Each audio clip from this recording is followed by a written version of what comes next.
Bonjour à tous. Parfait, donc le clic arrive tout seul. La société XMail, vous l'avez deviné, on a maintenant 110 personnes qui travaillent pour nous, pour ceux qui ont pris part au tir au but tout à l'heure. C'était la question piège, beaucoup de gens ne savaient pas répondre. On peut faire clic, s'il vous plaît. On va parler de marketing automation. Et pour parler de marketing automation, je vais essayer de vous faire une définition par l'inverse, pour commencer. À savoir que si vous voulez parler de marketing automation, donc on va reprendre les termes français d'automatisme, d'automatisation de votre email marketing, il va falloir partir du constat que si vous n'avez pas de données, eh bien, vous ne pourrez pas en faire. Si vous avez comme seule information sur vos destinataires, les gens à qui vous voulez envoyer des messages, leur adresse mail, que vous avez ou acheté, ou récolté, ou récupéré sur des salons, mais si la seule information dont vous disposez c'est l'email, vous allez avoir du mal. Clique, s'il vous plaît.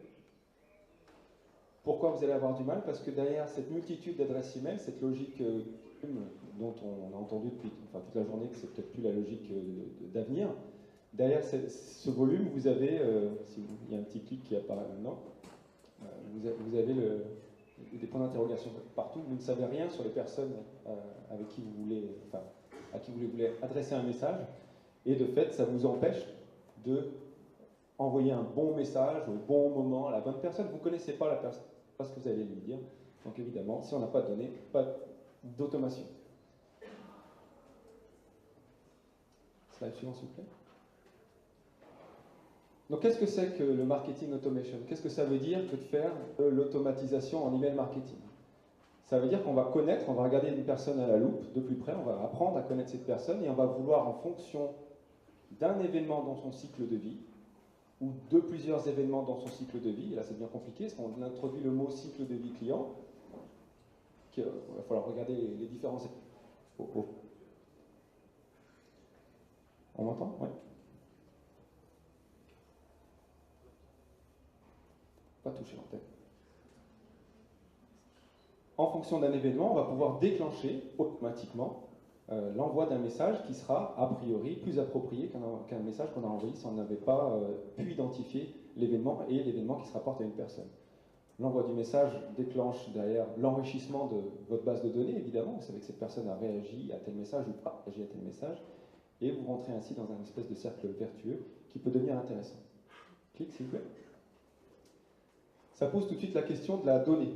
Donc, si je veux pouvoir avoir de la donnée sur laquelle je vais pouvoir réagir, il va falloir que j'aille chercher quelque part, typiquement dans un outil de CRM. Alors là, c'est vraiment simplement un titre d'exemple.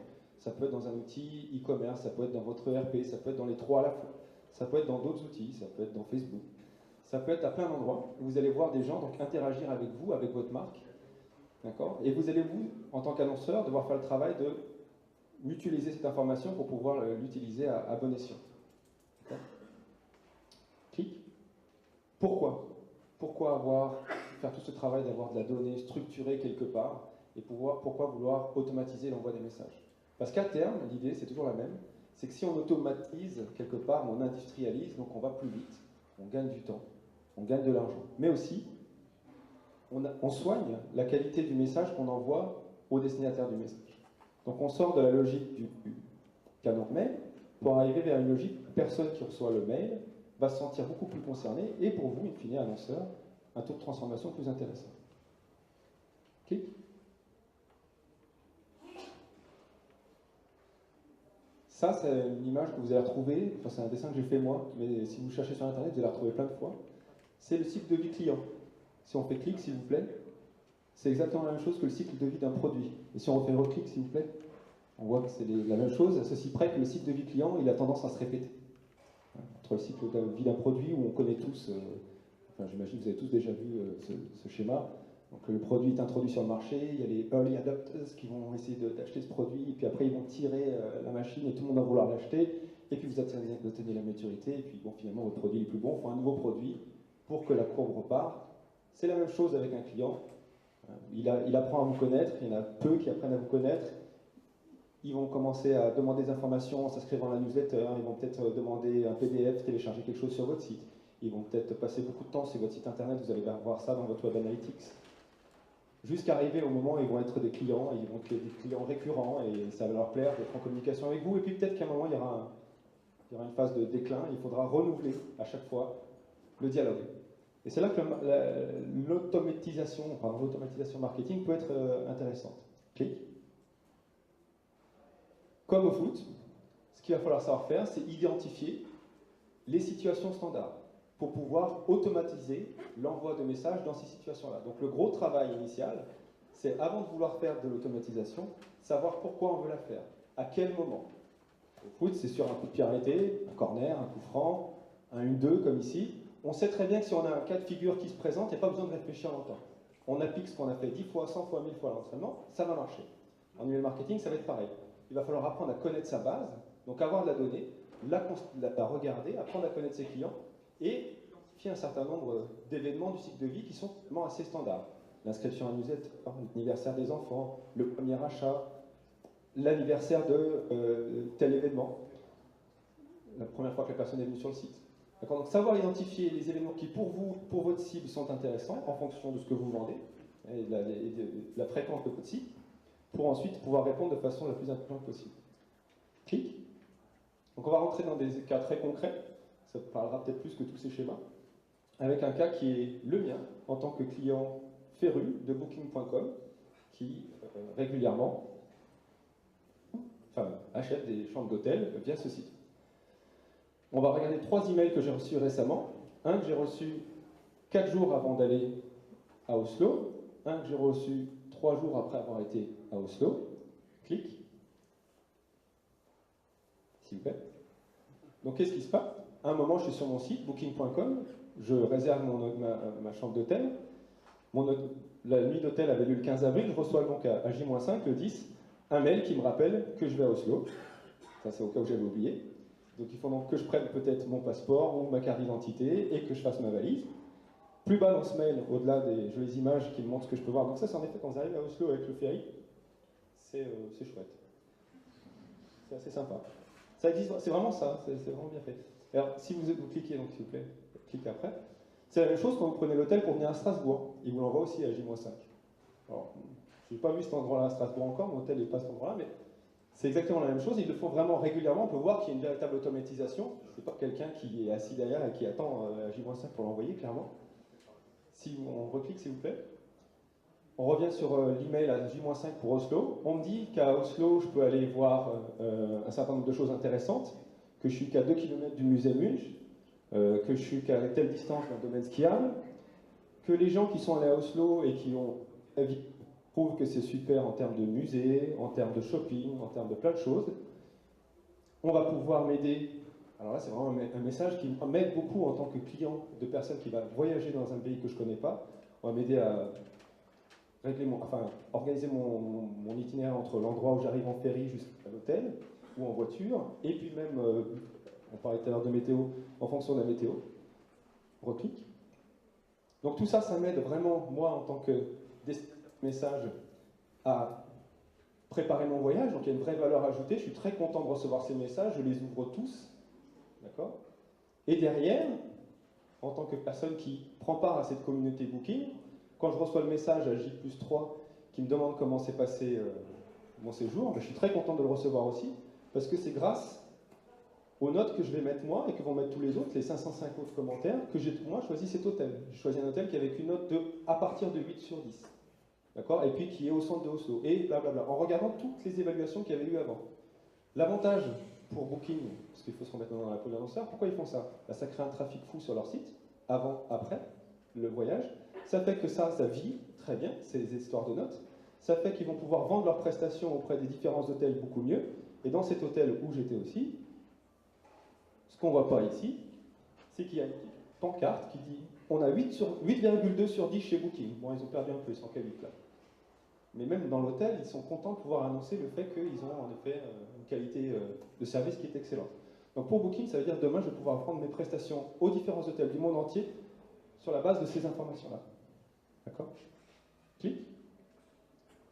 Un autre cas client, donc encore de l'automatisation, mais cette fois-ci un peu différente. C'est pas en fonction d'un événement qui a lieu à un instant précis, comme un voyage, une nuit d'hôtel. C'est un client suisse qui vend du vin.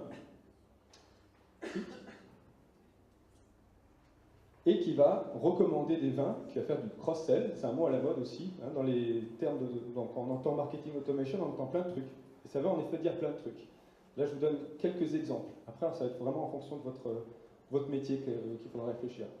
Dans leur cas, ils vendent du vin en ligne, et ce qu'ils aimeraient bien, c'est quand quelqu'un achète une bouteille de vin blanc à 10 francs suisses, lui vendre prochainement plutôt des vins qu'il aime dans cette catégorie, mais plutôt à 15 francs. Hein, faire du cross-sell, mais plutôt de l'upsell. Donc ce qu'ils vont faire, c'est que dans leur système e-commerce, qui s'appelle Ibris en l'occurrence, et grâce à leur outil prédictif qui s'appelle Prigo en l'occurrence, ils vont regarder pour chacune des personnes qui est loguée dans leur système, combien de temps elle a passé sur quelle page, qu'est-ce qu'il a comme historique d'achat, analyser un certain nombre de données pour derrière pousser automatiquement, seulement aux personnes bien sûr qui sont déjà assez mûres, donc qui ont déjà un historique, hein, donc d'où le mot automatisation, qui sont depuis assez longtemps sur le site pour qu'on puisse analyser leur comportement, ils vont envoyer des vins qui sont susceptibles de leur plaire, le mettre automatiquement. Celui qui est là en haut, c'est un vin qui semble m'intéresser. Si je clique dessus, je tombe tout de suite sur la bonne landing page. Encore une fois, il faut optimiser ce qui arrive après le mailing. Je clique dessus, il ne me reste plus qu'à dire si je veux 5 ou 6 ou 12 bouteilles. Ça, ils le font en plus de campagnes emailing beaucoup plus normales, j'ai envie de dire, push, qui font une fois par mois. Celles-ci, ils les font une fois tous les 2 mois. En plus aussi d'un catalogue papier. C'est un VADiste qui fait beaucoup de choses, qui a un budget assez conséquent, mais qui est très content de ce retour, du retour de ces emails-là. Contre-exemple que j'ai déjà eu en France à Colmar, au Super U, pour la fête des vins, vous recevez la même chose, alors exactement le même mail que celui-là, on parle de vin, sauf que quand vous cliquez dessus, vous ne tombez pas sur la page du vin, vous tombez sur une page qui lance une application, puis qui relance une autre page, vous tombez sur un catalogue virtuel où il faut que vous cherchiez le vin que vous aviez vu initialement dans l'email, et quand vous finalement vous dites, bon ok, je vais aller voir la catégorie les meilleures ventes, là vous avez une page qui vous dit, il n'y a rien en stock. Donc là, le travail moins bien fait d'automatisation, on n'a pas vraiment réfléchi au moment de l'envoi du mail et des vins qu'on a mis en avant, à savoir est-ce qu'on les a vraiment sur le site web, ou sur l'application qui avait été développée en surcouche du site web, qui rendait le truc très très très lourd. Clique s'il vous plaît.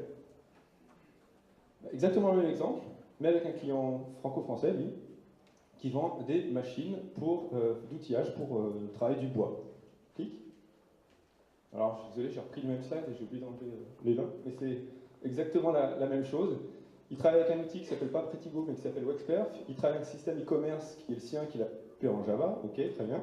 Et il vend des machines, et il va mettre en avant des produits recommandés. Donc ça, c'est Wexperf qui va dire, ok, cette machine-là est a priori pour cette personne qui a déjà acheté ça, ça, ça, vu ça, ça, ça, l'outil le plus intéressant. La personne reçoit le message, elle clique dessus, elle tombe directement sur la page qui correspond à ce qu'elle a vu.